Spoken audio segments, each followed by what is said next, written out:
Bueno, aquí estamos de nuevo para explicaros más o menos cómo van los ejercicios esta semana. Espero que esta semana no digáis que hay muchos ejercicios, que tenéis la semana entera y he puesto poquísimos ejercicios. Bueno, en esta semana nos vamos a centrar básicamente bueno, vamos a trabajar el teorema del coseno y ya vamos a tener todas las herramientas para poder trabajar los problemas que sean. Vale, entonces, ¿qué dice el teorema del coseno? El teorema del coseno dice lo siguiente. Yo tengo un triángulo cualquiera, ¿vale? Cuidado con lo de los triángulos. Para aplicar el teorema del seno, podéis aplicarlo sobre un triángulo cualquiera, ¿vale? No tiene por qué ser rectángulo. De hecho, un triángulo rectángulo también verifica el teorema del seno, pero la gracia está en que el teorema del seno y el teorema del coseno lo podemos aplicar sobre un triángulo cualquiera. Entonces, ¿qué dice el teorema del coseno? Pues ya lo habéis visto en el libro. Lo que dice es que si tengo, es como una generalización del teorema de Pitágoras, porque si os fijáis empieza igual. Por ejemplo, si yo me fijo en él, dice a cuadrado es igual a b cuadrado más c cuadrado, que eso sería si fuese un triángulo rectángulo en el que a es la hipotenusa, pero lo dice menos 2bc, menos 2 por b por c, por el coseno de alfa, ¿vale? Que alfa es el opuesto a la a. ¿Vale? Eso es lo que dice el teorema del coseno. Claro, pero eso yo lo puedo hacer con cualquiera de los tres lados. Yo puedo hacerlo con el lado A o con el lado B. Lo único que tengo que hacer es cambiar los papeles. Fijaos que yo lo único que cambio es la posición o el papel que juega cada uno de los lados. Es decir, un lado al cuadrado es el otro lado al cuadrado más el otro lado al cuadrado menos dos veces los otros dos lados por el coseno del ángulo opuesto al primero. ¿Vale? Fijaos que es A alfa, B beta. Y ahora cuando yo haga con el C, pues será A cuadrado más B cuadrado menos 2 por A por B por el coseno de gamma, que es el opuesto al C. ¿Vale? Entonces la idea de jugar con un lado con su ángulo opuesto y con los otros dos ángulos y con los otros dos lados, perdón. Entonces, ¿cuándo me interesa utilizar el teorema del coseno? Pues voy a resolver este problema que os lo había puesto la semana pasada, pero no se podía hacer con el teorema del seno, excepto Ramón, que lo hizo, que todavía estoy esperando, luego le echaré un vistazo a ver más detenidamente cómo hizo esto, porque no lo he visto porque no lo he corregido, porque no era parte del pero ahora que me he acordado lo miraré. No sé cómo lo hizo, pero en principio no se puede resolver con el teorema del seno. Vamos a ver lo que hizo Ramón, a lo mejor ha descubierto algo nuevo. Total, ¿en qué casos voy a aplicar el teorema del coseno? Pues en aquellos casos en los que tenga las longitudes de dos lados y el ángulo que forman esos lados. Fijaos que tengo la longitud de este lado que mide 5, la longitud de este lado que mide 7 y tengo justo el ángulo que forman esos lados. ¿Por qué me interesa ese? Porque de esa forma voy a poder calcular este lado A, que es el que me están preguntando. ¿Vale? Entonces, yo que sé, imaginaos que esto es B. Bueno, según el dibujillo que yo he hecho antes, va a cambiar, ¿no? Si esto es C, los nombres dan igual, ¿vale? Que eso sí lo sé, y el A. Pues entonces, el A al cuadrado sería 7 al cuadrado más 5 al cuadrado menos 2 por 7 por 5 por el coseno del ángulo opuesto al A. ¿Cuál es el ángulo opuesto al A? El 15. ¿Vale?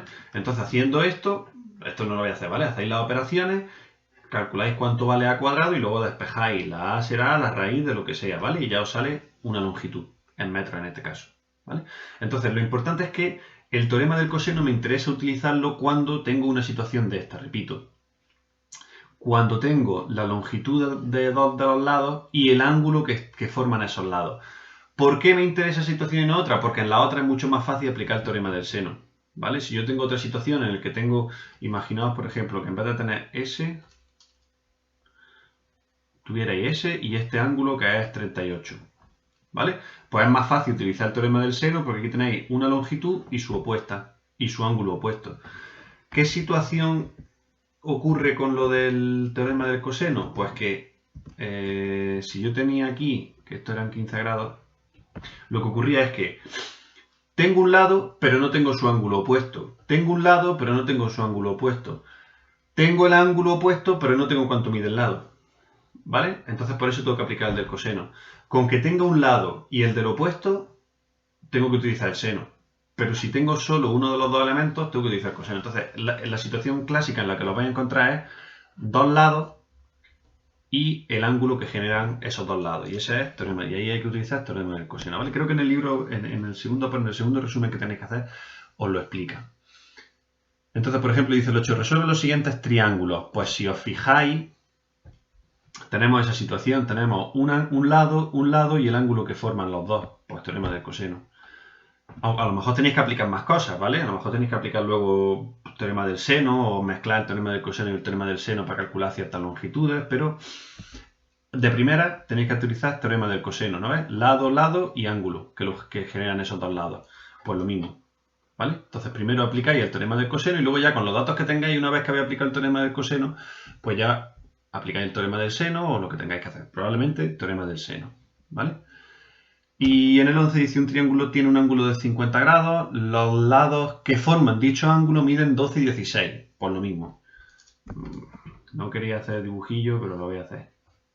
Imaginaos que estos son los 50 grados, 12 centímetros, 16 centímetros, pues que calculáis todo lo demás. ¿Vale? Pues claro, son lo que estoy diciendo, os dan los dos lados y el ángulo entre ellos, pues teorema del coseno. Y luego, el primer problema que lo veis en el vídeo de Connor es igual, ¿vale? Teorema del coseno. Y de nuevo, otra vez, resolución de triángulos. Aquí en principio ya, pues hay que aplicar cualquier cosa. Por ejemplo, aquí en el A, pues si yo tengo este ángulo y este ángulo, puedo calcular ese y en fin, aquí ya, pues no utilizaría el teorema del coseno yo. Se podría hacer de otra forma, lo pensáis. En el 16 que lo veis aquí en chiquitillo, pues hay diferentes situaciones. En cada situación pues tendréis que aplicar o el del seno o el del coseno, ¿vale? Alguno de los dos. Ya dependiendo de la situación en la que lo encontréis, ¿vale? Good afternoon, everyone. My name is Connor Bradley, and today we are going to be working on problem set 3, specifically working with the sine and cosine laws. So our first problem states, find the distance across the lake from A to C. So here we have point A, and here we have point C, using the measurements shown in the figure. So our figure is this image right here. This is our figure. Okay? So what we know is that from point A to B is 140 yards. A yard is a unit of measurement used in the United States. And then from point B to C is 160 yards. And we know that the angle, okay, this angle here, this angle just on this side of the lake, okay, is 80 degrees. So we have several given data points, or we have given information. So 140 yards on this side, 80 degrees, and 160 yards on this side. And then my little hint was, what special formula can we use to determine the length of a triangle given to two sides and an angle? So when we're given two sides and the angle, okay, the angle between them, what special formula can we use? That's a little hint for you. Okay. Problem 2. Bailey and Riley are standing 5,250 feet apart on a straight horizontal road. Okay. They see a hot air balloon. Okay, hot air balloon right here. Okay. Between them, directly above the road. So here we have the road. Okay, they're standing 5,250 feet apart. Okay, and they both see a hot air balloon, okay, directly above the road. The angle of elevation from Bailey is 60 degrees. So here we have Bailey, and so if she looks up from her standing point, it's at a 60-degree angle. So this angle here is 60 degrees. And from Riley is 75 degrees. So the same for Riley over here. Okay, he's simply looking up at the balloon, and he has a little bit of a higher angle. Okay, he has a larger angle here, 75 degrees. The question asks, find the height of the balloon. So here we have our height. Okay, here we have our height. So we'll have to use a very specific geometric rule, and we will have to plug in these numbers, so 60 degrees, 75 degrees, then 5,250 feet. And with this information, you should be able to find the height of the hot air balloon. I hope this has been helpful. If you have any questions, once again, about the English, simply let Luis know, and he will pass that message along to me. Enjoy the rest of your week.